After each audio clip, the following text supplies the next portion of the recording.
तू ही रे माझा मितवा मालिकेच्या जबरदस्त भागामध्ये प्रेक्षकांनो आपल्याला पाहायला मिळणार आहे की आता पुन्हा एकदा बँगलोरला गेलेल्या या आता स्वतः ज्या पद्धतीने घाणेरडा प्रकार करत आहे राकेश, तो प्रकार सगळा अंजलीच्या समोर आलेला आहे. अंजलीला डाऊट आलाय की पुन्हा पुन्हा हा आता ज्या वेळेला बँगलोरला जायला लागलाय त्यावेळेला नक्कीच काहीतरी गौडबंगाल आहे आणि ते शोधण्यासाठी अंजलीने आता मात्र अर्णव आणि ईश्वरी या दोघांची मदत घेतली आणि इथेच आता मोठा खुलासा अंजलीच्या समोर होणार आहे. नक्की काय घडले, अंजली बँगलोरला कशासाठी गेली होती, नक्की काय गोष्टी घडल्यात, ती खरं तर सरप्राईज देण्यासाठी आता मात्र गेली होती राजेशला, पण तिलाच मोठं सरप्राईज मिळालंय. नक्की काय घडले इकडे आता राजेश सांगत आहे की खरंच अंजली मॅडम, मी बँगलोरला जातो आणि लवकरात लवकर येण्याचा प्रयत्न करतोय, तुम्ही चिंता करू नका.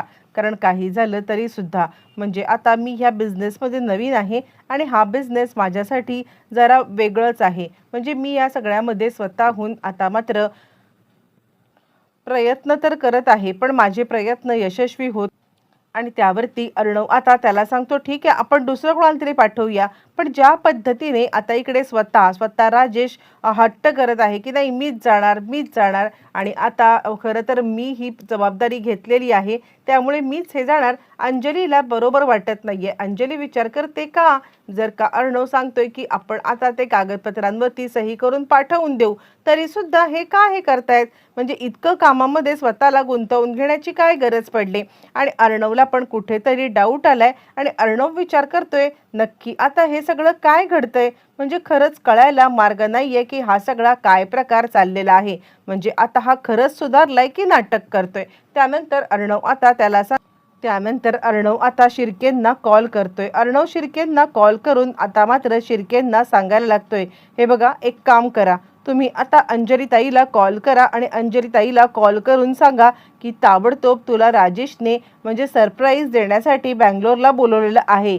कारण काही झालं तरी ताईच्या समोर आता सत्य आणणं गरजेचं आहे हे आता इकडे समजलेलं आहे, ते म्हणजे अर्णवला. कारण अर्णवने शिर्केंना त्याच्या माघारी पाठवून तो बँगलोरला काय करतोय हे आधीच जाणून घेतलेलं. तोपर्यंत घरामध्ये आता इकडे इव्हेंटला जाण्याची बाकीच्यांची तयारी चालू असताना वल्लरी आणि आजी मात्र अडून बसलेल्या आहेत आणि सोबत अंजली सुद्धा.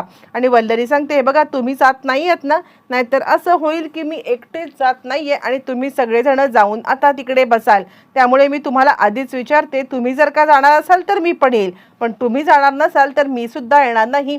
शेवटी हा आपल्या फॅमिलीचा डिसिजन असणार आहे. असं ज्या वेळेला वल्लरी म्हणते त्यावेळेला मामा म्हणतात काय चाललंय काय तुमचं, मुळातच फॅमिलीचा डिसिजन हा आता फॅमिलीच्या अगेन्स्ट असतो का, म्हणजे काही झालं तरी सुद्धा तुम्ही नाही गेलात तर आता ईश्वरी सुद्धा जाणार नाहीये आणि ईश्वरी नाही गेली तर तिथे इव्हेंट होईल कसा, मला सांगा. सगळ्यांच्या समोर आता आपल्या पूर्णपणे आता याच्यामध्ये आपल्या कुटुंबामध्ये फूट आहे हे आता सगळं पाहायला मिळेल ना. असं म्हटल्यावरती मग आता लगेचच इकडे आजी सांगायला लागते होऊ दे, हे अर्णवला करायला नको का, चिंटूला हे सगळं कळलं असतं ना तर आता बरं झालं असतं, पण हे चिंटूला कळत नाहीये आणि त्याच वेळेला म्हणजे हे सगळं मला पटत नाहीये. मग वल्लरी सांगते ठीक आहे आपण कोणीच जायचं नाहीये, आपल्या डिसिजनवरती आपण आता फायनल राहूया. असं म्हणत वल्लरीने सगळ्यांना मनवलंय की कोणीही तिकडे जाणार नाही म्हणून. त्यानंतर मग आता इकडे सांगायला लागतो मामा ईश्वरी अगं तू असं करू नकोस, तू जर का तिकडे गेली नाहीस तर हा इव्हेंट कॅन्सल आणि त्यानंतर मग आपल्या कंपनीची सगळीकडे बदनामी होईल, तुला हे पटतंय का. त्यावरती ईश्वरी म्हणते नाही मी खरं तर मी गेले ना तर आता चार चौघामध्ये उगाच सगळे गोष्टी करायला लागतील, एकटे अर्णव सर गेले तर काही हरकत नाही आहे कारण आता घरातले सगळेजण कुठेतरी अडकले असतील, पण मी जर का तिकडे गेले तर फक्त नवरा बायको आलेत म्हणजे यांच्या घरात काहीतरी प्रॉब्लेम आहे असं वाटेल. मामा खरंच मी खूप विचार करून हा निर्णय घेतलेला आहे, तुम्ही मला भरीस पाडू नका. यावरती मामा म्हणतात ठीक आहे आता मी काय बोलणार, तू जर का हा निर्णय घेतला आहेस ना तर तुझी मर्जी. त्यानंतर मग आता अर्णव इकडे सांगत आहे हे बघ काहीही झालं तरी मी तुला वचन देतोय की आजचा प्रोग्राम व्यवस्थितरित्या पार पडणार म्हणजे पडणारच, कोणत्याही परिस्थितीमध्ये मी तुला या सगळ्यामध्ये म्हणजे हे करू देणार नाही. अर्णव इकडे योजना करतोय पण त्याच वेळेला राजेश आता बँगलोरला आणि तो विचार करतोय जाऊ दे, ती अंजली जाऊ दे, तिकडे अर्णवला जाऊ दे, मला इतके दिवस हे सगळं नाटक करून इतका कंटाळा आलाय ना, असं म्हणत अर्णव आता तिकडे त्या बँगलोरला जी त्याची म्हणजे ती आता विधवा बाई आहे त्या बाईकडे तो आलेला आहे. आणि त्यानंतर इकडे आता अंजलीला शिर्केंनी आणि शिर्के आता अंजलीला सांगत आहेत की एक काम करायचं आहे, म्हणजे तुम्हाला लवकरात लवकर बोलवलेलं आहे अर्णव सरांनी, ते तुम्हाला आत्ताच्या आत्ता बँगलोरला बोलवलंय. यावरती ती म्हणते म्हणजे काय? यावरती शिर्के सांगतात खरं तर हे तुमच्यासाठी सरप्राईज होतं मॅडम, पण आता म्हणजे मी तुम्हाला कसं देणार, म्हणून मला हे तुम्हाला सांगायला लागतंय. तुम्ही काही फोन करू नका, म्हणजे आता राजेश सरांना फोन करू नका, ते ना तुम्हाला सरप्राईज देणार आहेत. त्यांनी खरं तर बँगलोरच्या त्या सह्या विसरण्याचं नाटकच केलं होतं आणि तुम्हाला तिकडे बोलवलंय.